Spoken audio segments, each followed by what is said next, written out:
నమస్తే. సో ఈరోజు ధర్నా చౌక్లో టీజీఎస్సీ ఆర్టీసీకి సంబంధించిన టీజేఎంయూ సంఘ నాయకులందరూ పెద్ద ఎత్తున ఆ దీక్షలో పాల్గొంటా ఉన్నారు. సో ప్రభుత్వం తక్షణమే విలీనం చేయాల్సిన అవసరం ఉంది టీఎస్ఆర్టీసీని.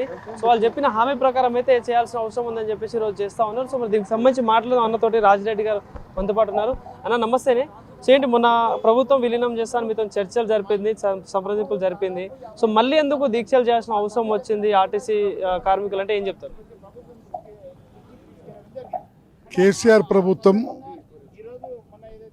పెట్టిన పెండింగ్ సమస్యలని కాంగ్రెస్ పార్టీ ఎన్నికల సమయంలో సమస్యలన్నీ పరిష్కరిస్తామని చెప్పి మేనిఫెస్టోలో పెట్టడం జరిగింది. మేనిఫెస్టోలో పెట్టి ప్రభుత్వం వచ్చి 2 సంవత్సరాలు గడిచిపోయినా సమస్యలు పరిష్కరించినందుకు నిరసనగా సమ్మె నోటీస్ ఇచ్చి సమ్మె చేయడము, శంకర్ గౌడ్ గారు ఆత్మహత్య చేసుకోవడము, ముఖ్యమంత్రి గారు చొరవ తీసుకొని గతంలో లాగా కేసీఆర్ లాగా దీర్ఘకాలిక సమ్మె వైపు పోకుండా వెంటనే మంత్రుల సబ్ కమిటీ వేయడము, హై లెవెల్ ఆఫీసర్లతో కమిటీ వేయడము, ఐఏఎస్ ఆఫీసర్లతోటి స్వాగతించినాం. వాళ్ళు కూడా డిలే చేయకుండా 3వ రోజే చర్చలు జరిపి ఆర్టీసీలో అన్ని కార్మిక సంఘాలతో చర్చలు జరిపి సౌహృద వాతావరణంలో కొన్ని సమస్యలు పరిష్కరించడం జరిగింది. యూనియన్లు రెస్టోర్ చేసిన ఓకే, కేసీఆర్ రద్దు చేసిపోయిన అప్రజాస్వామిక పాలనలో భారత రాజ్యాంగం కల్పించిన యూనియన్ని రద్దు చేసిపోయాడు. ప్రజాపాలనలో రేవంత్ రెడ్డి గారి ప్రభుత్వం రెస్టోర్ చేసి అందరూ స్వాగతిస్తాం. యూనియన్లు పునరుద్ధరణ జరిగిపోయింది. అలాగే విలీనం ప్రక్రియ పూర్తి చేస్తామని చెప్పి హామీ ఇచ్చారు. ఆ తర్వాత ఎన్నికలు కూడా పెడతామన్నారు, ఆర్టీసీ ఎన్నికలు, గుర్తింపు సంఘం ఎన్నికలు. కానీ 11% పే స్కేల్, మిగతా సమస్యలు ఆర్టీసీ యాజమాన్యంతో చర్చించి పరిష్కరించుకోవాలని చెప్పారు. చర్చలు జరుగుతున్నాయి. మొన్న ఒకరోజు చర్చలు జరిగితే 4 సమస్యలు పరిష్కారమైనాయి. 29 సమస్యలు పరిష్కారం కావాలి. సమస్య పరిష్కారం కాకముందుకే యూనియన్లు విడిపోయే విధంగా కొన్ని యూనియన్లు ద్వంద్వ వైఖరి అవలంబిస్తూ బల ప్రదర్శనకు డిపోలు తిరుగుతూ గుర్తింపు ఎన్నికలు పెట్టాలని చెప్పి డ్రామాలు ఆడుతున్నారు. ప్రభుత్వాన్ని తప్పుదోవ పట్టిస్తున్నారా కొంత సంఘ నాయకులు? కార్మికులను తప్పుదో ప్రభుత్వ మినిస్టర్ గారు కొన్ని కార్మిక సంఘాలు కలిసి కార్మికులని తప్పుదోవ పట్టిస్తున్నారు. ఎందుకంటే ఎక్కడ కూడా గుర్తింపు ఎన్నికలు పెట్టి గుర్తింపు సంఘం నాయకులని విలీన కమిటీలు పెట్టాలని లేదు. ఇప్పటికీ విలీనం అంటే అర్థమైంది, గవర్నమెంట్ జీవో వచ్చింది, గెజిట్ అయిపోయింది, అసెంబ్లీ బిల్ పాస్ అయింది.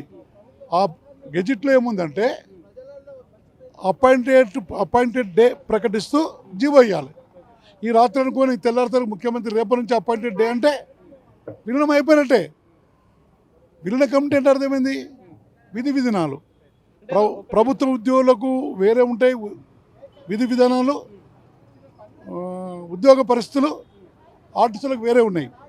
బట్ 2 కలిసి ఏది బెటర్ ఆర్టిస్టులకు ఇవన్నీ కొనసాగిస్తూ ప్రభుత్వ ఉద్యోగులకు ఉన్న మంచి తీసుకొచ్చి ఈ విలీన విధి విధానాలు పెడితే సరిపోతుంది. దానికి ఏదో బ్రహ్మసోద్యం అన్నట్టు మేము ఆగస్టు 2023 పోయి వచ్చినాం విజయవాడ, చాలా సమస్యలు ఇచ్చినాం. అప్పుడు సమస్యలు పరిష్కారమైన విజయవాడలో లేవు, ఇప్పుడు అక్కడ అమలవుతున్నాయి. ఒక సిట్టింగ్ కూర్చుంటే అయిపోతుంది. దానికి అన్ని యూనియన్ల కార్మిక సంఘాలకి ఒకరికి మద్దతు ఇస్తే ఒకరి ప్రాతినిధ్యం కల్పిస్తే అయిపోతుంది. కల్పించకుండా కొన్ని యూనియన్లు మినిస్టర్ గారు, గుర్తింపు సంఘం ఎన్నికలు గెలిచిన సంఘం ఇద్దరిని. కానీ ముఖ్యమంత్రి గారు ఏం చెప్పారు, మేము ఫస్ట్ నాడు ఏది ఫస్ట్ కావాలో మీరు ఏం కోరుకుంటారు అని అడిగిండు. అందరూ కూడా చెప్పిర్రు మాకు ఎన్నికలు అవసరం లేదు, యూనియన్ రెస్టోర్ అయిపోయినాయి, కేసీఆర్ రద్దు చేసి యూనియన్ రెస్టోర్ అయిపోయినాయి చాలు,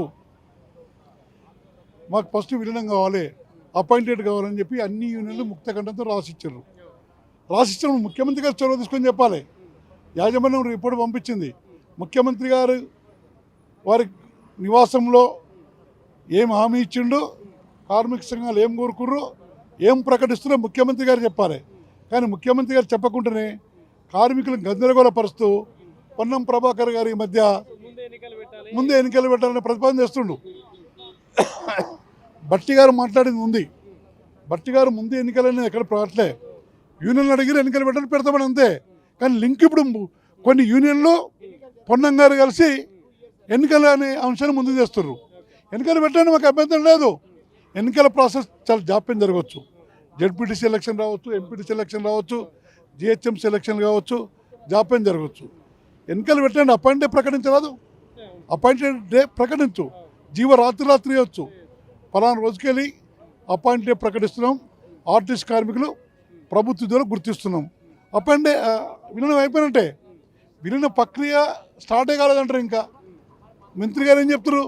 విలీన ప్రక్రియ స్టార్ట్ కాలేదంటాడు పొన్నం గారు. ప్రజల కార్మికులకు ఇబ్బంది పెట్టే విధంగా మాట్లాడుతుర్రు, అవగాహన లేని విధంగా మాట్లాడుతుర్రు. విలీన ప్రక్రియ 90% పూర్తయిపోయింది. అపాయింటెడ్ ప్రకటిస్తే విలీనం అయిపోయినట్టే.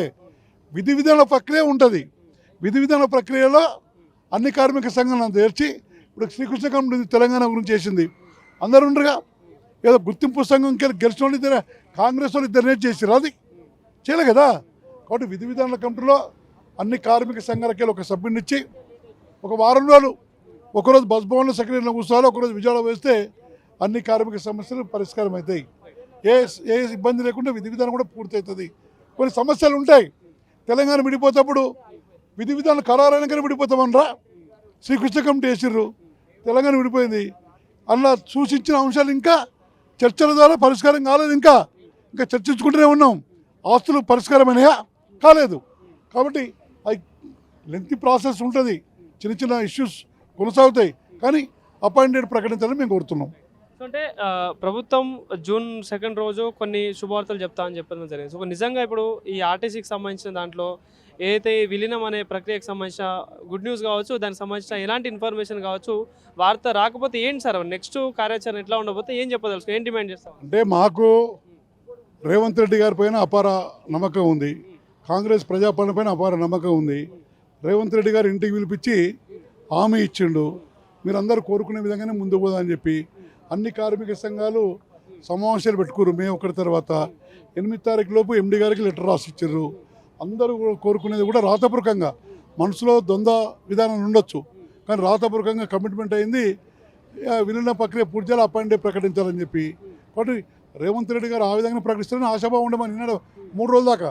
3 రోజుల నుండి మొన్న కేపీ డిపోల బస్సుల ఓపెనింగ్ నాడు, ఎలక్ట్రికల్ బస్సుల ఓపెనింగ్ నాడు, నిన్న ఏదో పెద్దపల్లిలా ఈ పొన్నం గారు ఊకదంపుడు ఉపన్యాసాలు రేపని అర్థమని చెప్పినట్టే. ఇప్పుడు ఎన్నికలు పెట్టాలి, మీ మంచికే. గుర్తింపు సంఘం ఎన్నికలు పెట్టాలి, గెలిచిన ఇద్దరు పెట్టాలి. మీ మంచి, మా మంచికి ఏమొద్దు. మా మంచికి ఫస్ట్ అపాయింట్ డే ప్రకటించండి, అన్ని ప్రాతినిధ్యం కల్పించండి. ఓ 3-4 రోజులు నాకు ఎక్కువ అవసరం లేదు. అడ్డు లేదు. అపాయింట్ డే ప్రకటిస్తేందుకు అడ్డు లేదు, విలీన కమిటీ వేసేందుకు అడ్డు లేదు, ఎలక్షన్ పెట్టుకోవడానికి అడ్డు లేదు. 3 దేనికి సపరేట్. ఎలక్షన్ కమిటీ ఎలక్షన్ జరిపి గెలిచిన సంఘంకి వెళ్ళి ఇద్దరిని తీసుకొని విలీన కమిటీలో వేసి విలీన విధి విధాలు తయారు చేస్తామనేది మాకు వ్యతిరేకత. అది వచ్చాకనే అపాయింట్ డే ప్రకటిస్తామనేది వ్యతిరేకత. అపాయింట్ డే ప్రకటించండి, రాత్రి ప్రకటించవచ్చు. విధి విధాన కమిటీ వేయండి, అటు ఎన్నికలు పెట్టుకోండి. మాకు దేని దానికి మాకు అభ్యంతరం లేదు. కానీ మిక్స్ చేయడం, ఎన్నికలు అయినాకనే విధి విధానాల కమిటీ వేస్తాం, విధి విధాన కమిటీ వచ్చాకనే అపాయింట్ డే ప్రకటిస్తామని మేము వ్యతిరేకిస్తున్నాం.